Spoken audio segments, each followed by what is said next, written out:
What's up, everybody? You are now tuned into the Black Ramen Podcast, Anime NYC Edition 2025. You know who I am, Chatty Patty, and I have with me. Hello, this is Sleepy Bree, and I wish I could have been there. Oh, I miss Anime NYC. What's up, people? This is Derby, aka Sexual Chocolate, and I burn with a raging jealousy that I could not be at Anime NYC this year.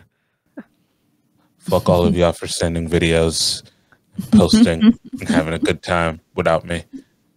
But at the same time, it's a good day. I had a good time. Yeah, it was a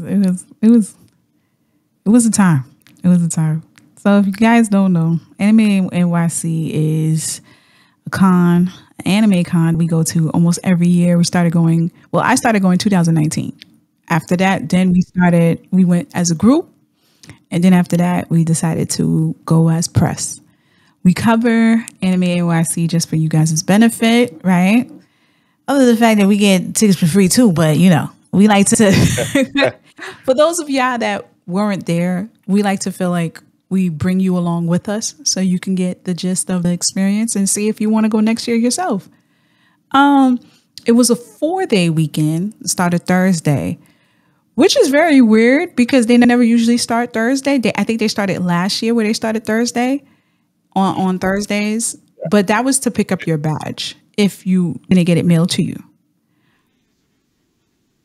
It's like the night of.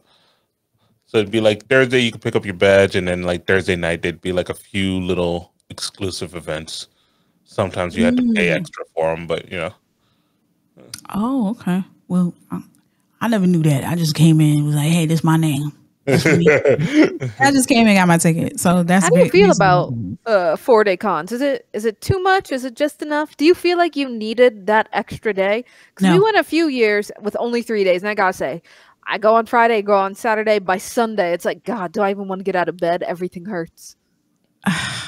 Man, listen, I went a day and a half. I'm not even gonna hold you. So here's the thing.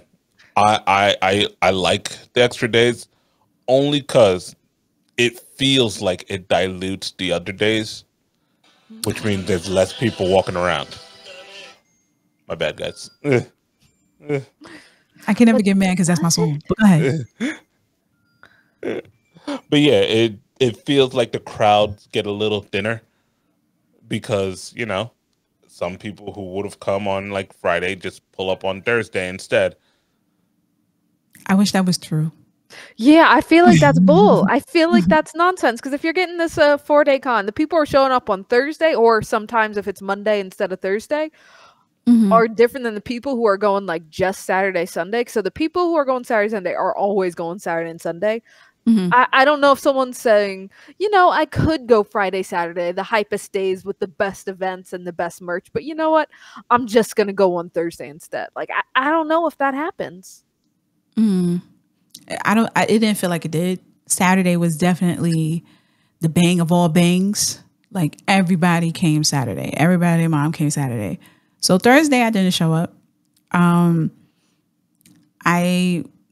went to the con with my stepson, and my husband who was behind the camera, who was holding everything while we went around and had the most fun.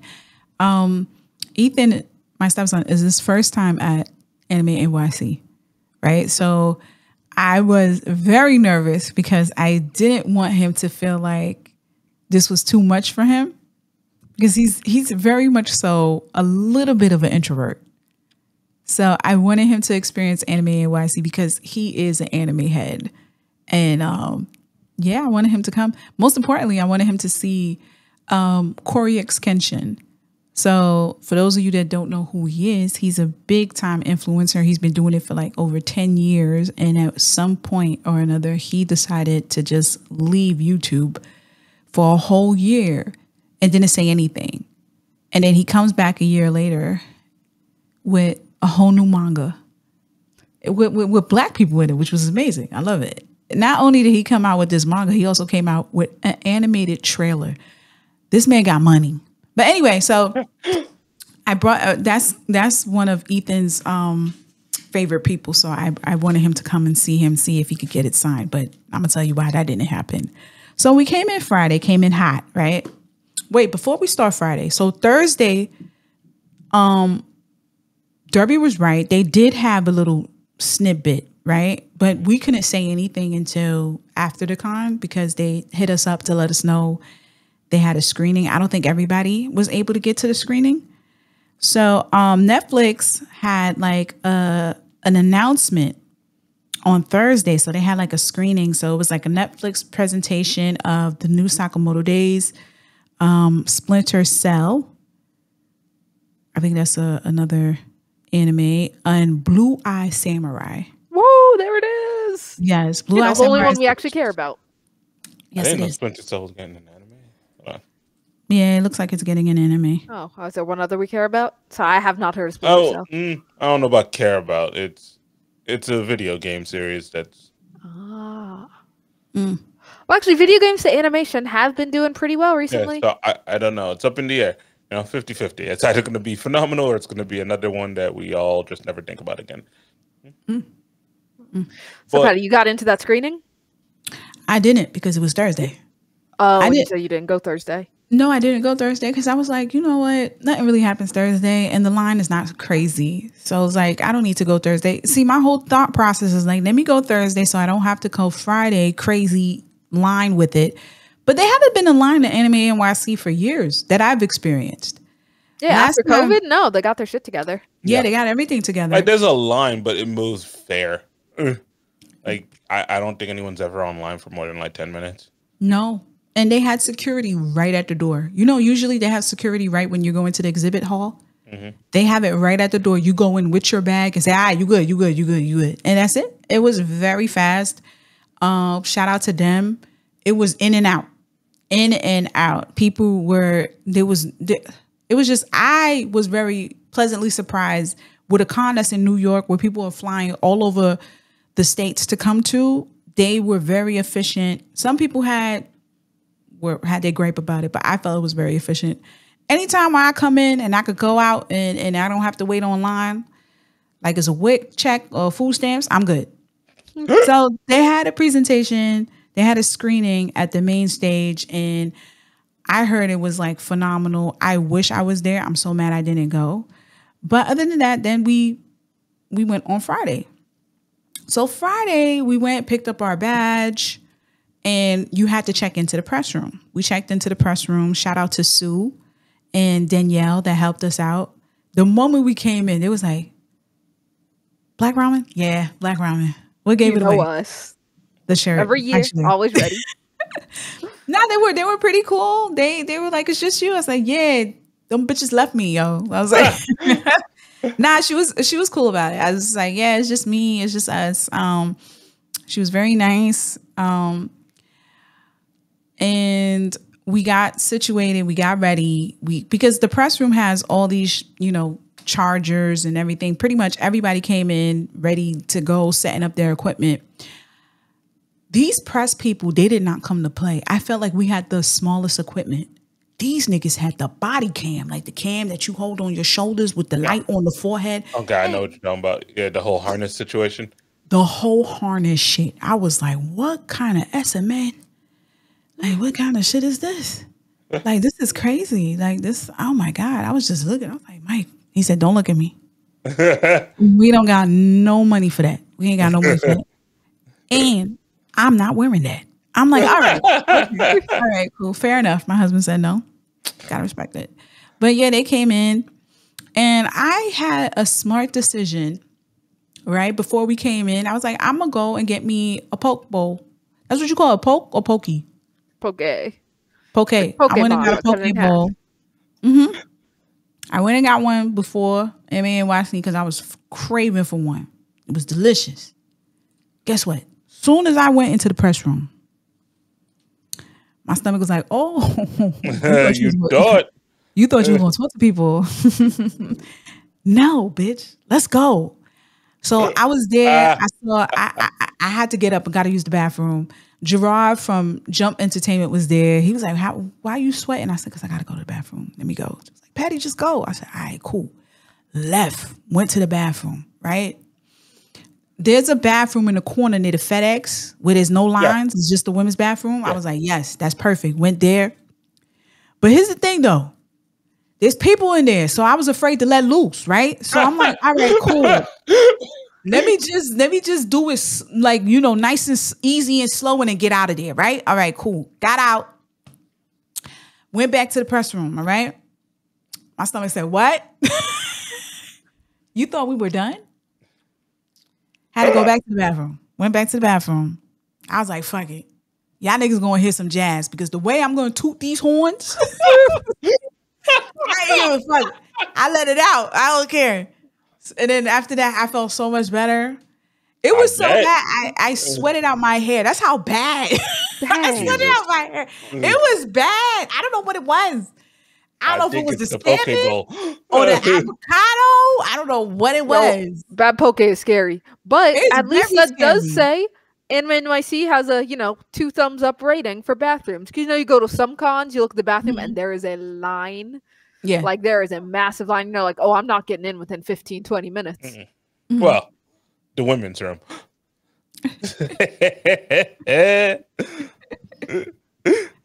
Well, and there was always, and shout out to the staff, they always had maintenance right there. Like maintenance stayed in the bathroom. There were 2 women.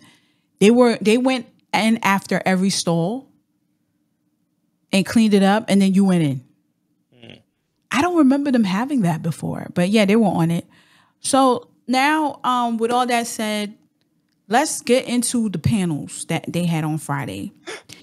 That I thought they were very great. So they had a content creator mixer hour. So pretty much you just go there and then you mingle and you talk to people and, network, which I thought that was cool. And there was one panel that I missed. And I was so mad that I missed. It was like making manga with Viz. Okay. And you know how we love manga, right? Just knowing how the industry works and like even anything about manga when it comes to manga itself, within the manga, we read, we love, we enjoy. So I'm kind of mad that, that didn't happen. And there was another panel, more than one way to break into manga, right?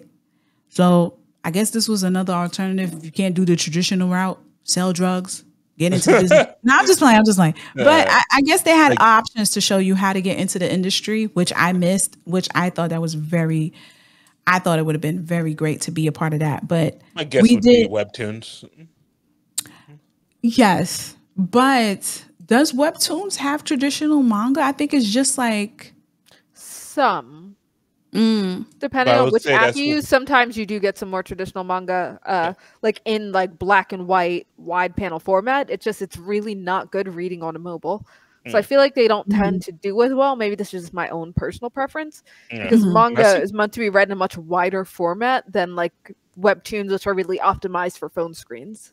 And I have seen some people drop their joy on like just YouTube and they just have a video.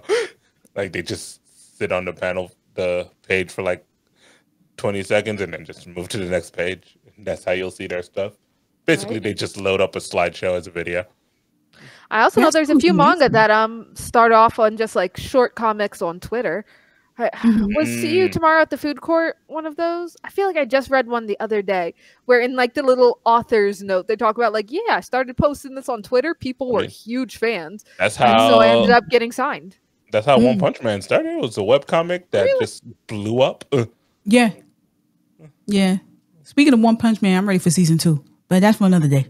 No, season 3. Season 3. I'm ready for that. Yeah, this is not a Promised Neverland situation. It existed. It was just... It was okay. It was looking. It was still just as funny, I personally think. It was good enough to get a season 3 a long time ago. So, like... we could complain and say, oh, this didn't happen, this wasn't it. But at the end of the day, you see season 3 pop out, Netflix say, look what we got. You like, what? I'm coming. So it don't really matter. You could have your gripe about something, that's fine. But we all know you gonna pull up. All of y'all. And then they had a couple of game shows that were pretty good. I love those. Those are some of my favorite panels. Just they're a little more interactive. It's a really good time. I wish they greenlit more of them. You know what? You're absolutely right. I wish they did that, but I stayed away because I don't want people to know how toxic I am. I'm trying to be low. You know, at this point, I'm like, I'm ready to fight. It's not my year. It's not, so leveling 1. It's not my year. Like I don't want to hear anything. I don't want to do. What you want to fight? You just heard the news. This whole year is just fucked, and you want to argue with me about Shonen? No, I'm gonna fight you. You can't read. Fuck you. But anyway. But you know what I would love? What? If they reserved one room and just all hours, all day, that one room was just the panel game room. So greenlight a bunch of panels and just constant the entire con, there's some game going on. Maybe, 8 o'clock is Jeopardy, 9 o'clock is Guess That OP, 10 o'clock is one of those argue with me type panels.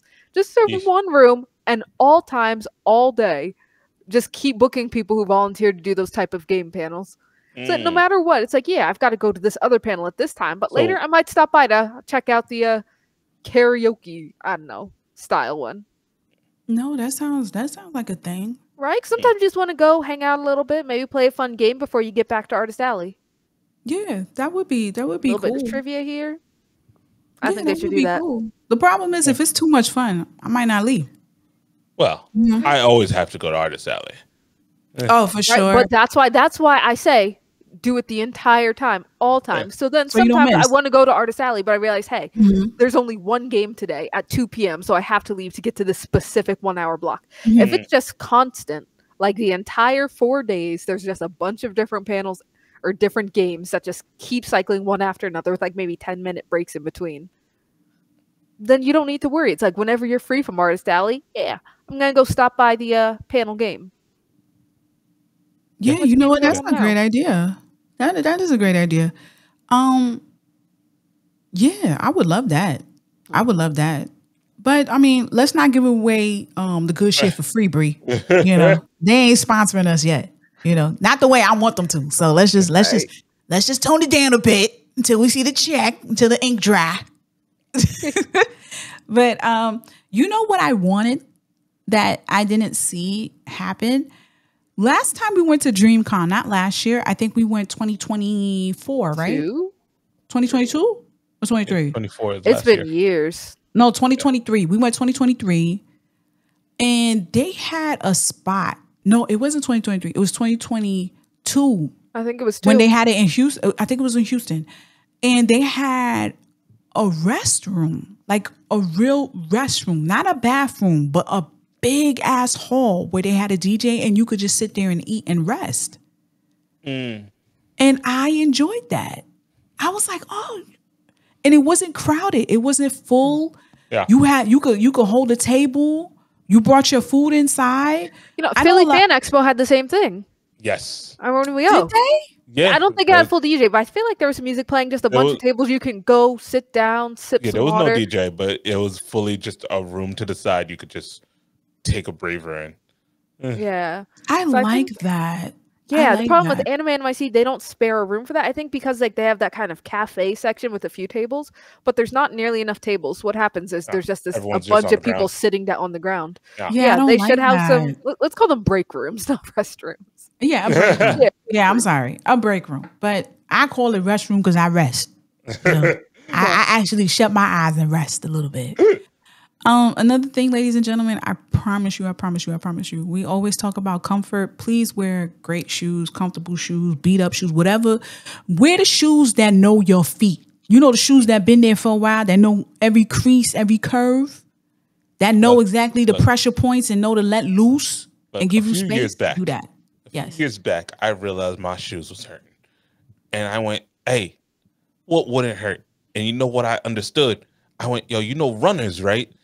They wear the most comfy shoes because they got to put foot to the pavement mad hard. So they got to be walking on clouds. I tried one and I never looked back. Or Tim's once, I suffered. Nigga, you wear Tim's? I'm from New York. I got to disagree. When I cosplay, I wear the shoes that fit the cosplay. And it hurts. It hurts so bad. But the way you will leave your body once you get back to your hotel room, get rid of the cosplay, and just take off those shoes, it is an experience. Yeah. A little bit Yeah. of a masochistic one because you're suffering for hours and hours, but the feeling of stripping off of those cosplay boots, fancy sneakers, just like, oh my god, are those what toes feel like? I forgot I had them. I have 10 of them. You'd be like, hello. I just got to let you know. But it was I wish they had that at Anime NYC. I really do. There needs to be more chairs. There need to be more chairs. And I feel like with an event this big, people have been really waiting for this for months within that year. And the way the tickets were sold out, I don't know. I just feel like it's still a growing con. It hasn't been more than 10 years, right? Because they started 2017. Yeah, Anime NYC started 2017. So I'm trying to give it enough grace. But it would be nice if they did I don't know. There's two kinds of ways to grow. One is grow into like a size that fits you, because there's some cons where it's still pretty sparse, it's still pretty empty. I think DreamCon, when we went, was still like growing. So there was a lot of people, but there was still plenty of room to move around. And since they've built up and kind of like fit their own shoes. But then there's the kind where they keep growing, keep selling tickets, but the venue can't match the size of the crowds. So like it's growing, but that just means you're getting more and more squeezed inside. So how do you feel? Do you feel like there is room to grow in that more people come? I know they just recently expanded to 4 days as opposed to 3 days. But did you feel like you could still move around, walk around? Could you make it through Artist Alley without waddling? Yes. On Friday. On Friday? On Friday. Saturday was a bit of a, but that's to be expected. Yeah, Saturday's always the day. Yeah, yeah. Let's talk about it. How did Saturday go? So you went over your day on Friday. What was Saturday like? I went. Saturday was a bit of a crazy situation. So we were able to get. What did you eat this time? Listen, I kept it safe. I decided to like, hey, listen, we're just gonna have ramen. I'm gonna skip breakfast. So if you guys don't know, if we don't mention this again, it's probably because we didn't get approved. We got a chance to do an interview with Kenshiro Sada, the voice actor of Oh y'all already know who it is. My baby Zaddy. He was looking fine, looking good. Mr. Way of the House husband himself. He's been in the business for over 20 years. The growth is amazing. I even looked up. So we applied to have an interview, last minute interview. They gave an open window for us to send in our questions. And we send in 5 questions, right?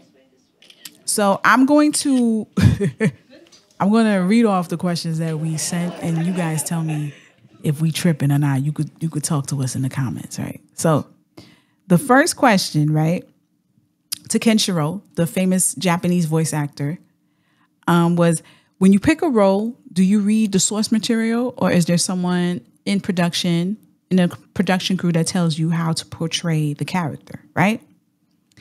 Now, another question we had was, was there ever a role that took you out? Like really strained, like you really had to come out and just like, all right, I need teeth for the next 5 years because this role. That was another question. And then we also asked, where do you see the voice acting industry in Japan go in the next 5 or 10 years? And do you have any concerns about AI? Right. And it said, another question, with film directing being your first passion, with the success of your voice acting career, would you ever consider going back to directing again? And then, those were the 4 questions. I forgot the 5th one. So we submitted that. And they told us, hold on, bitch. This is a Yu-Gi-Oh event. He's coming in to celebrate 25 years with Yu-Gi-Oh. You need to chill and only ask Yu-Gi-Oh questions. But they said we were approved. We just need to ask Yu-Gi-Oh questions, right? Okay, that was cool. So I called Bree, I called Derby. I said, listen, I can't do it. I don't watch Yu-Gi-Oh because I'm not a Yu-Gi-Oh person. I don't even have the cards. Like, I just know Blue-Eyed White Dragon. That's it. So then Bree Derby suggested, hey, write them an email or see what they say, right? Okay, cool. Wrote the email. They said, hey, you could ask him industry questions. Don't ask him anything about titles. I said, all right, cool. So I don't have to ask him what role took him out. We can ask everything else. Now, We got there at exactly 11 o'clock, pushing it. The interview was at 11, right? He was late. That's fine. I just needed to be there, right? We finally made it. We made it at 11 on the dot. Now, when we got into the press room, I've noticed that there was like maybe 6 other outlets there, right? I was like, damn, they really didn't approve a lot of people. So right there, I was a little nervous, right? Okay, cool. We sat there. Here he comes, right? And then he's looking around the room. He's saying hi and shit. So, I fell in love all over again, forgetting my husband in the room. So I go and I'm just like, hi. So he stands up and he looks around the room so he can pose for the camera or whatever. He sits down and then he has a translator, right? I noticed that everybody in the room had Yu-Gi-Oh questions. There were 2 outlets that spoke fluent Japanese when talking to him, right? The other outlets, they spoke English, right? So finally we go around asking questions. I was probably the 3rd person. There was one guy who started from his outlet asking a question, and it turned out to be 2. They didn't say anything to him. So when it came to me, I was like, all right, I'm gonna bust it out. I'm gonna ask him 2. They told me, nah, 1. Like, bitch. So I was like, all right, you know what? I'm the only black girl here, and let me not get ghetto. So I let them pass around the room again, and then boom, come to this guy. He asked 2 questions again. Nobody stopped him. So I was like, oh, okay. I let it be. I let it alone because I'm in the room with Kenshiro Tasada. Like, what am I supposed to say? Like, you can do whatever as long as I'm in the room, right? No Diddy. Anyway, so he's answering the questions, and I'm not lying to you. Ethan, my stepson, who was next to me, was trying so hard to keep his eyes open. He was like, this man's voice is so fucking soothing. And I was like, you staying up? He said, yo, everything's like, shit. Like the way he starts off with question, he just, his voice is incredible, right? Okay, cool. Now, the moment of truth, I asked him the main question that I was really, really, like, that really just took me out. And I didn't think he was going to answer it because we know how Japanese culture is. They can't really talk the real shit of the niggas that pay them, right? So I was like, all right, let me just give it a try.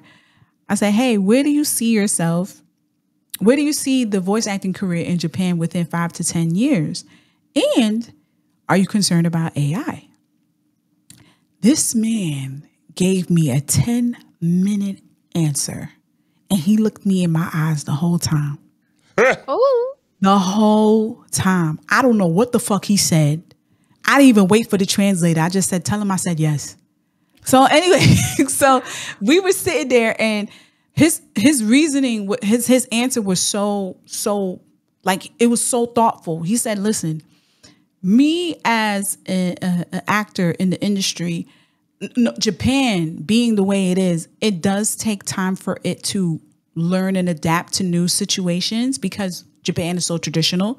And I myself as well, because I've been in the business for so long, but I try to believe that I can adapt when it's time to adapt.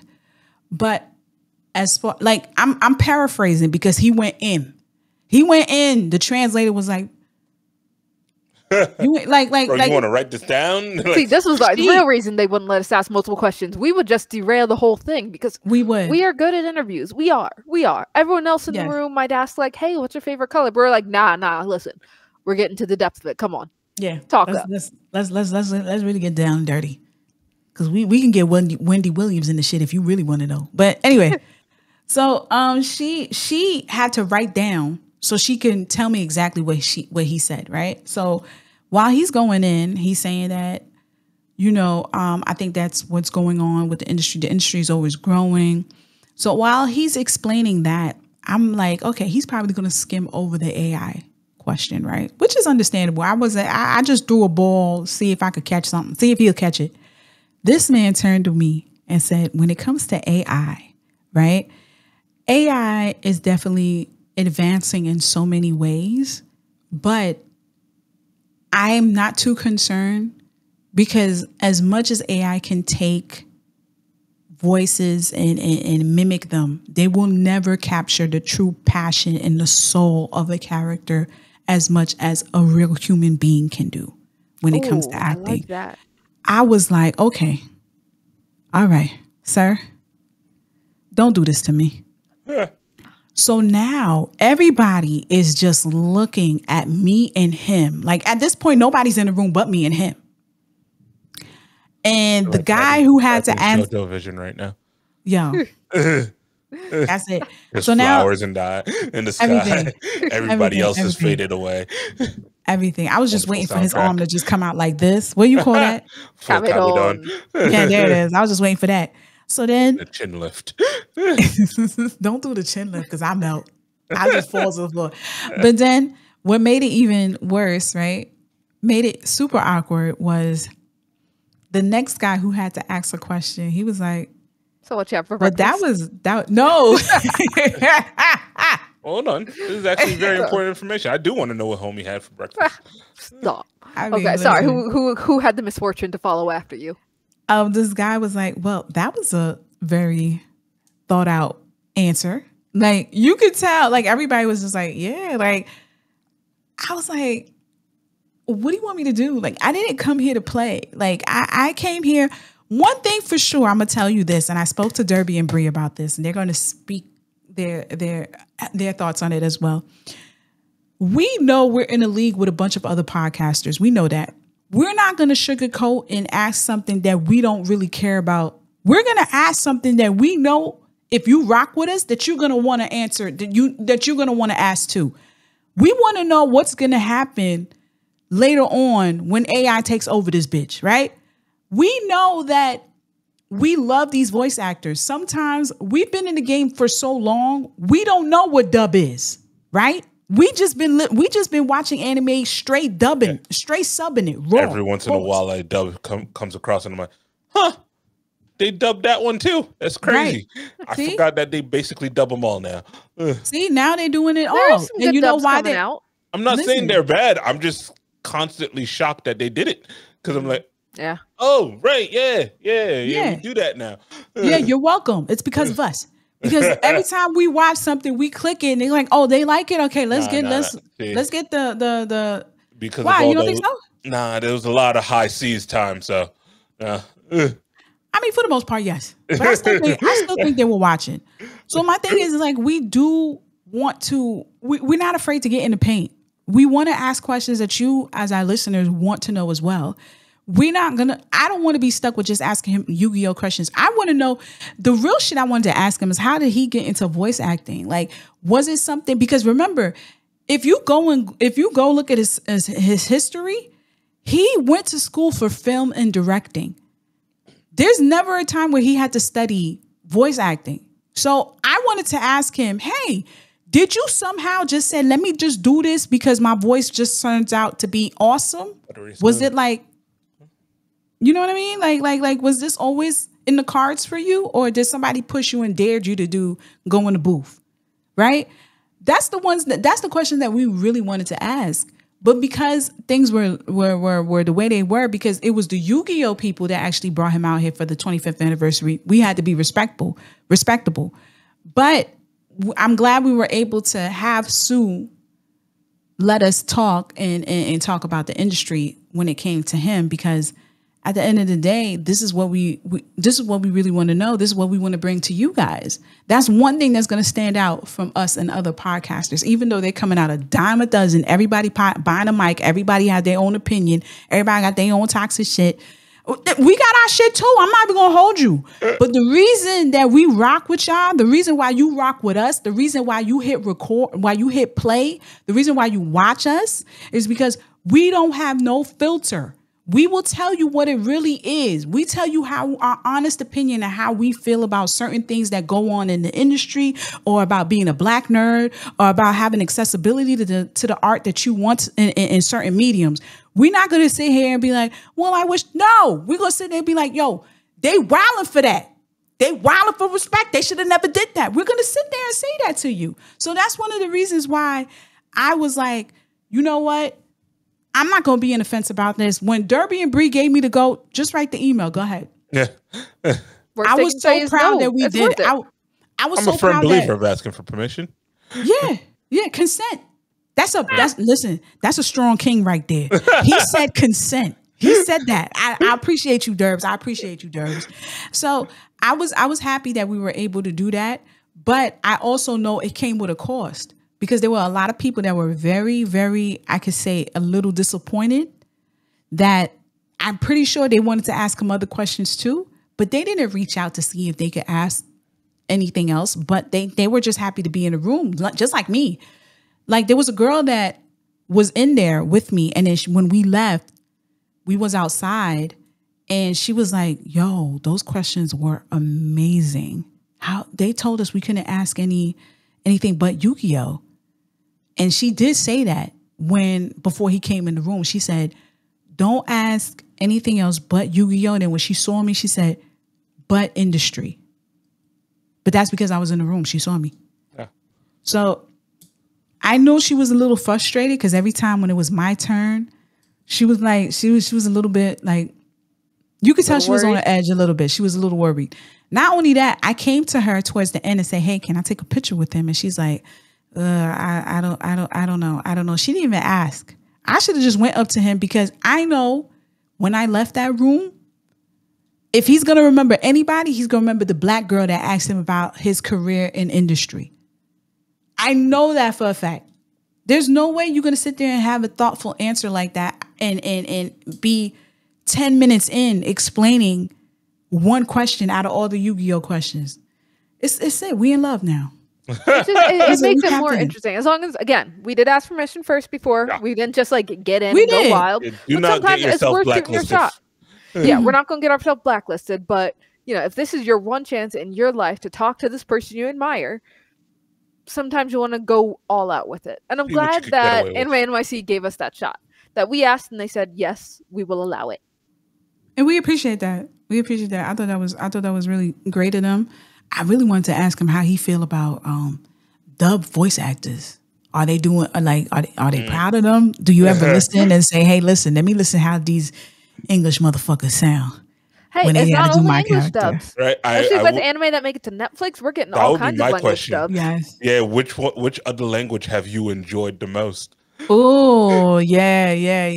That would have been a great question too, but we got to keep it to Yu-Gi-Oh. Anyway, so yeah, that was after that we went outside. We went outside the press room, and we got a couple of great pictures. And the most that people were cosplaying this year had to be Dandadan and a lot of One Piece. Dandadan took over. One Piece. Oh, okay, well, One Piece is a staple. A lot of One Piece. I saw a lot of admirals. Egghead One Piece? Oh, yes. I saw somebody. This guy was phenomenal. He did a whole suit. Remember what Zoro had an egghead? The tight pants with the jacket, the orange. When I tell you, I was like, you know how strong of a man you got to be in leotard and not give a fuck? Like, I was like, this man. And he blonde his hair. I was like, this is everything. And the fit was immaculate. I was like, one day we're all going to have to just get together and go over best One Piece fits by arc. I would eventually. But I would love to do that.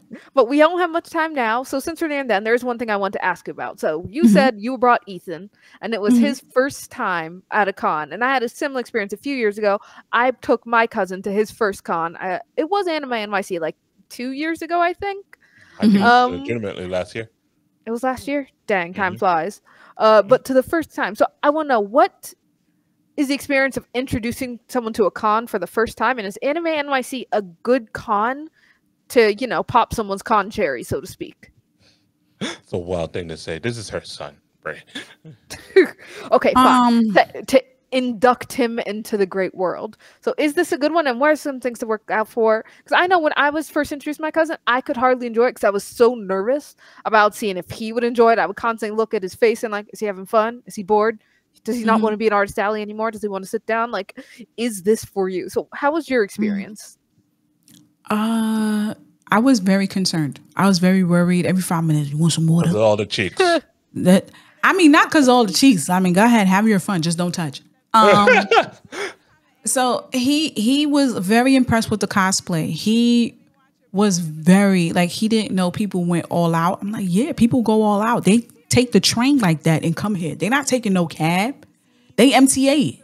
Like Omni. Come on, stop it. Like they're really dedicated to the roles and he's in love with it. Like we saw Kobe, Egghead. Can I say Egghead? But it's the Egghead arc. So the Egghead guy, Island arc. you know the what's that thing he was holding? The chain, the ball and chain. Pause. Be like the ship anchor, maybe. It's not the ship anchor. Remember, he was locked up. Yeah, it was called ball and chain. Yeah, so it was a ball and chain. This guy dressed up as Kobe had the ball and chain, was walking with it, and I was like, the detail "Run!" I will say, Anime NYC has the most cosplays I've ever seen. I still think DreamCon has the best cosplays because I love how they like mashed up black versions of a bunch of them. But I think Anime NYC has the like most percentage of people cosplaying that I've noticed in any con. Yeah, I think my favorite cosplay, I have to tell Derby. I told you too. My favorite cosplay was Blue Eyed Samurai. This girl came out of nowhere. I just stopped her. I said, hey, listen. You Blue Eyed Samurai? She said, yeah. I said, don't burn the place down. And she was like, keep your white side to yourself, ma'am. Keep it. Check that white side at the door, miss. I don't want none of this shit to burn down. So I appreciate her. But yeah. So aside from the cosplay, is this a good con if you want to take them to a con for the first time? On the spot. No, it's not. No, it's not. He wasn't. Maybe if I spoke to him more about what he was getting himself into, Saturday we ended up leaving early. We tried to get on Friday. I went to Corey Kenshin's booth, right, and he wasn't there, and people were there. There was a line around the corner. So I asked one of the staff, I said, hey, I wanted to get an interview with him real quick and get him to sign the book. They was like, well, he's not here. He's going to be here tomorrow at 1. You could come back at 1. We come back after the interview with Kenshiro, and then come to find out, there's nowhere to move. His booth was so massive of people. Like, it was crazy. You couldn't even see the booth. You just saw the artwork from the ceiling. And all the heads. I was like, what they giving out? Fish? Bread? Like, what is this? I don't even like. And then at that point, I was like, man, I'm sorry. And you could tell he was like, all right, I'm ready to go. So I guess that kind of like took him out a little bit because this was something that he was really looking forward to. And then I just couldn't deliver for him. Dang. Yeah, and, I guess it's a bigger spectacle, but also bigger crowds. And that can kind of stop you a lot. Yeah, I mean, we remember that happened at DreamCon. There was somebody who had that major complaint that's the one thing they went to the con just to see one person, and they couldn't get in. And it's like, well, yeah, it's a little tough because I feel bad, sure, but at the same time, it's like there's so many other things to do. Yeah, that's not what the cons are for. Right. So if you're introducing someone to a con, Derby, would you also recommend go to a smaller, more local one? Because I know my first con ever was a small local one in like Lancaster, Pennsylvania, practically middle of nowhere. But it was so much fun. It was me and my friends. There was, I think, like a DDR machine of sorts. And because there wasn't big crowds, we could just keep playing it. So we just vibed with our lazy cosplay and everything was real chill. Yeah, so my first one was also super small. I went to one that was at the Mineola Library out in Long Island. Not the library. It was at the library. Yeah, I was just like, hey, I wanna try an anime convention. There was one at the library, nice and close. I parked like a block away because this is how small this was.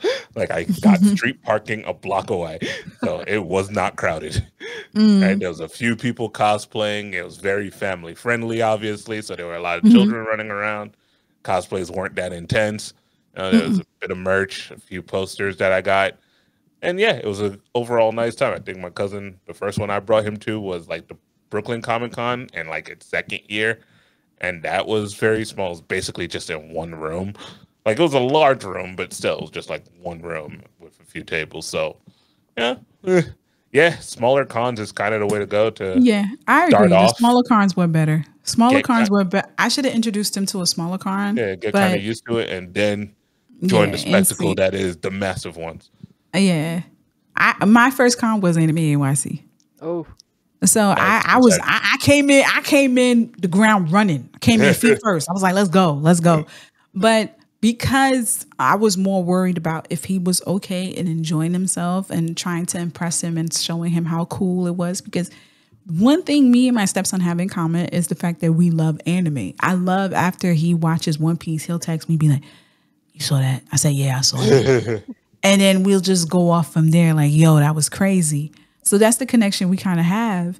And I kind of didn't want to tarnish that. I kind of wanted to just like, put a polish on it and just be like, yeah, look. And then I wanted to impress him too. Like, hey, this is what your stepmom does. We record and we talk to people and, it's a vibe, right? And yeah, I don't think he's coming next year. So I asked him if he was like, it was a lot. I'm like, yeah, I'm sorry. So I got him a 4-day pass. I should have just got him a 1-day pass, but I got him a 4-day pass. But I mean, it was an experience. Maybe when he gets older, and he tries off other cons, smaller cons, like, Brooklyn Con or, the local stuff. Do you think he'll cosplay? I asked him that. He said, I don't know. But I saw the twinkle in his eye. Are we cosplaying next year? I don't know. You don't know? I ain't say. You ain't say. Who wants to try it a little bit? Everybody. It's like once. But one thing I do want to tell you guys, the amount of people that came up to us, they were asking, they definitely asked for you guys. I totally forget that. And I say this all the time. I forget that people watch us. And because I record, like, I'm going to listen to this for myself later. I had so much love from, shout out to especially Moonpiece podcast. Moonpiece has been locked in with us ever since DreamCon. And shout out to them. They actually bought the trivia book. They did a show and it was just, it was amazing. So we finally got a chance to talk and did you quiz them on the book? See if they actually read it. No, I'm gonna leave that for Bree. But I'm gonna leave that for Bree. But they were telling us how much of an inspiration we are to them. And I was just taken aback by it. Because if you look at their channel and their stuff, it's like they grew overnight. Like the display in their channel was just amazing. The camera, it's just the growth was there. It was amazing. And I was just so happy that they were able to say that we motivated them. And I'm still at this point asking, what the fuck do we do? Like, all we do is talk. And we be thankful if we don't lag or something. But yeah. Right? We're working on it. But anyway, unfortunately, we are reaching that end. But before we go, and speaking of trivia, just want to let people know we do have another Discord trivia night coming up. It's in October. We don't have the official date yet, but keep an eye out on Instagram. Keep an eye on our episodes. We will announce it. Again, this is the Village Hidden in the Fet Discord channel. If you don't have access to it yet, hit us up. We will immediately give you an invite to come in. We welcome anyone, and we can't wait for our next trivia night. Yeah. Don't be scared. Pull up. It's always a good time to be had. Bree's not as mean, I swear. Bree was tame. So yeah, have some fun, test your trivia out, and the best thing about it is you be chilling with us. Why would you want to come? Yeah, so see you in October, hopefully. Yep. All right. Peace.